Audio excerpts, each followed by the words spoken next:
O segmento automotivo é por demais concorrido e nós queremos saber como é que se compete nesse mercado. E nós viemos conversar com a nossa maior montadora, que é a GM, que no Brasil opera com a marca Chevrolet, e também com a sua agência, a W Macan. Portanto, nós estamos aqui com o Herman, que é o diretor de marketing para a América do Sul, da GM, e Hugo Rodrigues, que é o CEO da agência W Macan.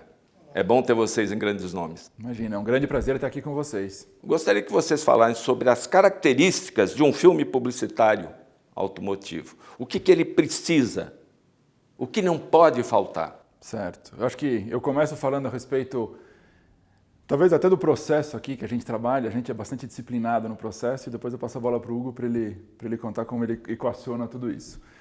Mas, Raul, eu começaria falando que o comportamento do cliente mudou muito ao longo dos anos. Então, o cliente, e fala-se muito, né, que o carro é obsoleto, não se precisa mais de carro, e isso não é um fato. O que mudou muito foi a relação do consumidor com o produto. No passado, quase que o briefing para uma agência de publicidade não ia muito além de emoção, potência e desenho. E hoje em dia tem-se muito mais, né? Hoje em dia o briefing para uma agência é muito mais pensando em soluções e pensando como a gente consegue equacionar essa vida tão agitada, tão concorrida do nosso cliente. E de fato isso permeia o briefing e isso é customizado de produto a produto. Então os produtos têm que ter sua história, os produtos têm que ter sua consistência, as marcas têm que ter sua consistência e é muito em linha com essa mudança de comportamento do consumidor. Isso realmente, a gente conseguir traduzir isso e colocar um fator de emoção, um fator que consiga romper o ruído publicitário que a gente tem hoje em dia, realmente é chave para o sucesso. Não, e colado nisso vem a pergunta, né, do filme publicitário, e quando eu digo colado, não só no que o Herman falou, mas também no consumidor, o filme publicitário hoje ele é só uma pequena peça de uma grande engrenagem. No passado, e não é um passado tão distante, mas há 10, 15 anos, você tinha uma expectativa muito grande sobre qual filme publicitário ia para a TV. E você tinha também uma capacidade de memorização das pessoas muito maior, de forma natural. As informações não eram nessa grandiosidade que existe hoje e as plataformas também eram menores. Hoje, quando você sai para construir uma estratégia de comunicação, você coloca, antes de mais nada, o desejo do consumidor. E o desejo do consumidor inclui principalmente o tipo de mídia que ele se relaciona e que ele fica à vontade. Então, mais do que se falar num filme hoje, você precisa falar numa grande estratégia que acompanhe, até é uma palavra muito usada hoje, mas que acompanhe essa jornada de todos nós, que estamos sofrendo transformações diárias, mesmo sem perceber. E Raul, nessa linha, uma coisa que o Hugo falou que é muito verdade, então o filme perde relevância e a história ganha relevância. O que a gente quer é história. A gente quer uma história para o nosso produto. Essa história se customiza em cada uma das mídias. E quais são as dificuldades, se podemos dizer, os desafios, não é, de você transferir os atributos de um automóvel para atingir bem esse consumidor através de uma campanha orquestrada? Eu acredito que hoje falar dos features dos carros está muito ligado em envolver o consumidor dentro das necessidades dele. Então, é óbvio que você, para falar da capacidade de aceleração de um motor, você poderia ser simples, mas nem sempre isso vai tocar o outro lado. Agora, se você mostrar a importância e a segurança numa ultrapassagem para garantia do conforto da família, você vai conseguir induzi-lo até o acerto na hora da escolha. Então, é tudo muito pensado e metrificado dentro dos sonhos do consumidor. A gente também tem que entender o consumidor como um todo, em cada região, em cada formato. O Herman, por exemplo, tem o desafio de atender esse consumidor na América do Sul inteira. E aí imagina, se no Brasil já é difícil, imagina numa região.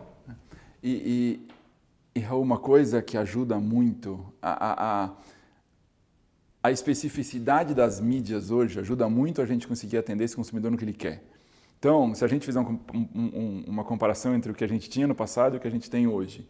Então, no passado, a gente tinha quase que fechando um filme de 30 ou de 60 e a gente tinha que escolher quais atributos, e era uma grande briga, né, para ver a angústia do comunicador tentando colocar todos os atributos na história e a história tinha que parar em pé.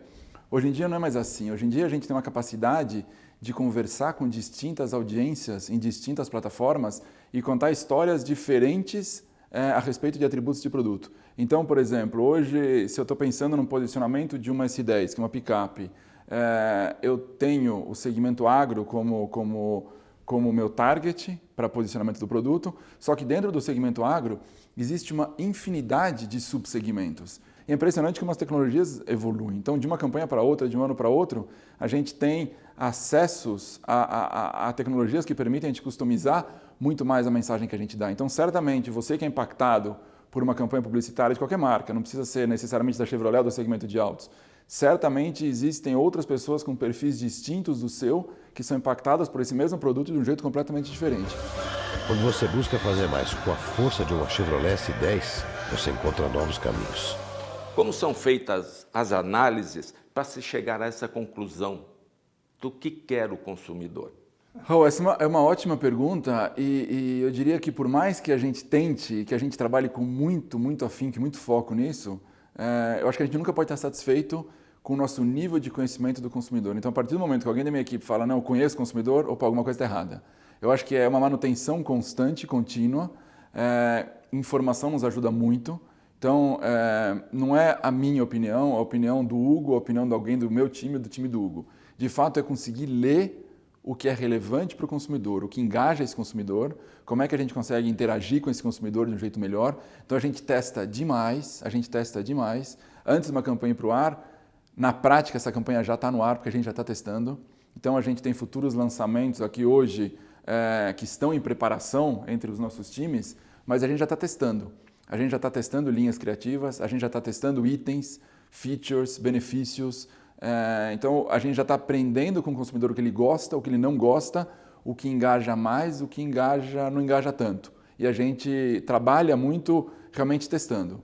E uma coisa importante, hoje, um exercício que o Hugo e eu fazemos é que o meu competidor não está mais necessariamente no segmento automobilístico. O meu competidor está realmente em quem tem habilidade de se expor à minha audiência. Então, eventualmente, eu estou pensando no segmento de refrigerantes, no segmento esportivo. Essas marcas competem com a minha marca. A minha marca não compete mais necessariamente com o meu competidor direto no segmento. E eu acho que esse é um exercício super importante. Torna tudo muito mais complexo, mas torna tudo muito mais gratificante quando a gente começa a ver resultados. Acho que tem também os labs, né? Hoje em dia você tem aí núcleos, tanto dentro da Macan, como dentro da GM, como dentro de outras agências que a GM opera, que estão atrás dos rastros deixados por todos nós nas redes sociais. Isso tudo faz com que o afunilamento de informação, apesar de ser muito mais trabalhoso, te dê capacidade para gerar um resultado melhor e mais assertivo. Não que não se erre muito, mas hoje com esses labs, nós chamamos de labs, mas são centros de inteligência que vão lendo o consumidor através de gostos e de ações nas redes sociais. Mas afinal, o que a Chevrolet tem? Deixe quem tem, te diga, te fale. Olha o que tem, motor tudo eficiente, esse tem. Essa análise, portanto, impacta diretamente na criatividade? A criatividade, eu acho que desde a explosão, da chegada do iPhone em 2007, quando se mostrou algo realmente criativo e que mudava completamente o comportamento das pessoas, a criatividade ela mudou de patamar. Então, hoje não basta só ser criativo. A criatividade sempre vai ser sedutora, mas ela tem a obrigação, principalmente na nossa profissão de publicitário, de trazer um resultado comprovado. E é aí que entram as métricas que são cobradas todo dia, não só pela GM, como pelos nossos clientes. Então, eu diria o seguinte, a criatividade ela continua e sempre será para o mundo fundamental, mas ela está cada vez mais sob pressão dos dados na comprovação dos resultados. E uma mudança grande também, que no final o consumidor não necessariamente vê, mas que a gente trabalha e deixa essa ciência muito mais complexa, comparando um pouco o passado com o presente, é que a gente era muito mais estruturado, muito mais departamentalizado no passado. Tanto nas mensagens que a gente queria passar, quanto nos níveis de comunicação, né? Então, essa comunicação aqui se destina à construção de marca. Essa comunicação aqui se destina a varejo. Essa comunicação aqui se destina a varejo dos concessionários. Que a gente tem que pensar que no nosso negócio, a gente conversa com o cliente final, mas a transação se dá numa concessionária. Isso é muito importante.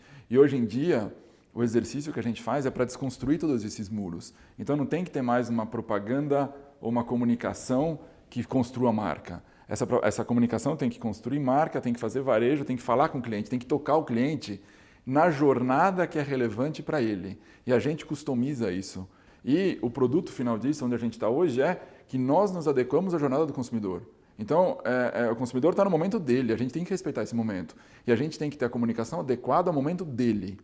Por isso que eu insisto que para um determinado produto, hoje a gente está exposto a uma infinidade de mensagens e de linhas de comunicação que se customizam de acordo com essa necessidade.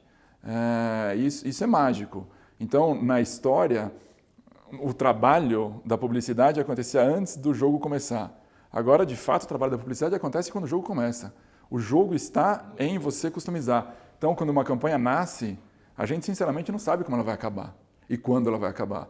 Ela começa a ter ramificações e começa a se customizar de acordo com a reação do consumidor, com o que ele se engaja mais ou menos. E é por isso que a criatividade ela tem que ter a humildade de ser flexível. Porque uma outra coisa é que antes você colocava um filme publicitário maravilhoso, além da pessoa ter mais tempo de ter atenção, quando ela ia tomar uma ação, ela pegava ou o telefone ou ia até o ponto de venda. Hoje, quando ela vai tomar ação e entra num celular ou entra num site, a capacidade de dispersão é muito grande. Se ela vê a foto da filha dela no colégio, ela já dispersou. Se ela vê o vizinho viajando, ela já dispersou. Quando você percebe, às vezes, a criatividade que tinha te levado para o assunto, ela se perdeu no meio dessa jornada que o Herman contou. Bom, como essas multiplataformas, portanto, as multitelas, impactam diretamente na criação de um filme, de uma campanha num todo? Ela impactou de forma brutal, né? Nós temos aí um mercado publicitário passando praticamente por um renascimento. Basta ver a quantidade de agências que fecharam nos últimos anos e a quantidade de fusões. Então, quando você pega um formato que sempre deu certo e ele acaba encontrando esse desafio gigantesco, né, de ter ali o tete-a-tete com o consumidor falando abertamente se gosta, se não gosta, se não quer ver, obviamente você perde um pouco a segurança e sair da zona de conforto e viver nessa linha tênue entre o sucesso e o fracasso é frustrante. Então impacta brutalmente. Eu acho que é um aprendizado que nós todos da área de comunicação, das agências, e eu falo de outros mercados ligados também ao engajamento do consumidor, estamos aprendendo. E, na minha opinião, vendo o que está acontecendo no mundo, não vai ter fim. Eu acho que você vai ter que aprender a se sentir de alguma forma confortável num eterno cenário de desconforto. Porque as coisas elas deixam de funcionar hoje muito rapidamente. Raul, eu diria que assim, o balanço que eu faria é que o sucesso do passado ele é inimigo da inovação do presente. Então, assim, a propaganda por muito tempo foi muito aspiracional, né? Trabalhar na propaganda era muito aspiracional. Trabalhar numa agência de publicidade era alguma coisa que todo mundo queria.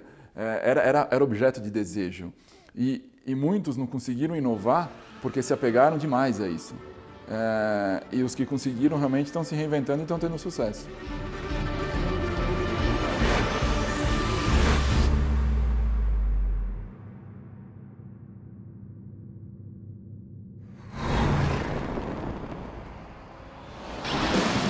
Esse casamento GM W Macan vem de longa data.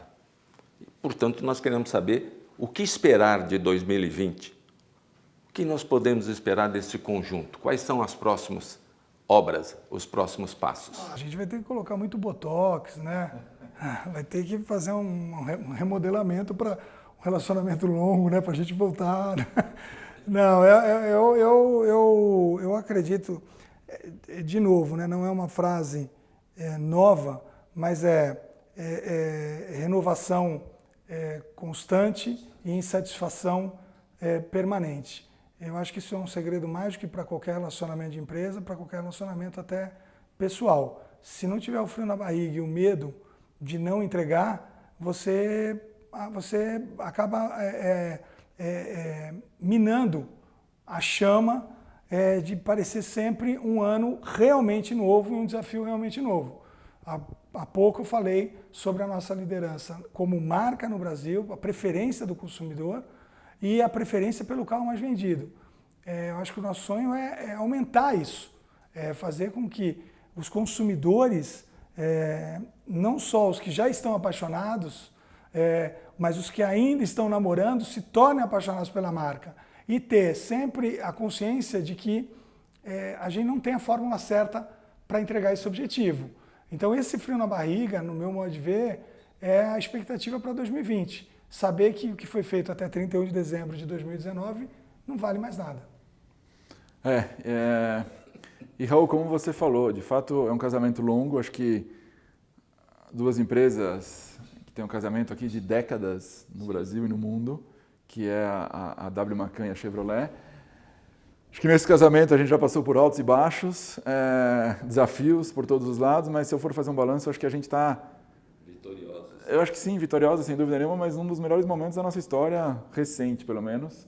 Eu acho que um pouco que o Hugo falou é o que permeia a nossa relação, sabe? A insegurança do próximo, do novo. E eu acho que isso, no final, quando isso entra na nossa cultura, isso passa a ser gostoso, sabe?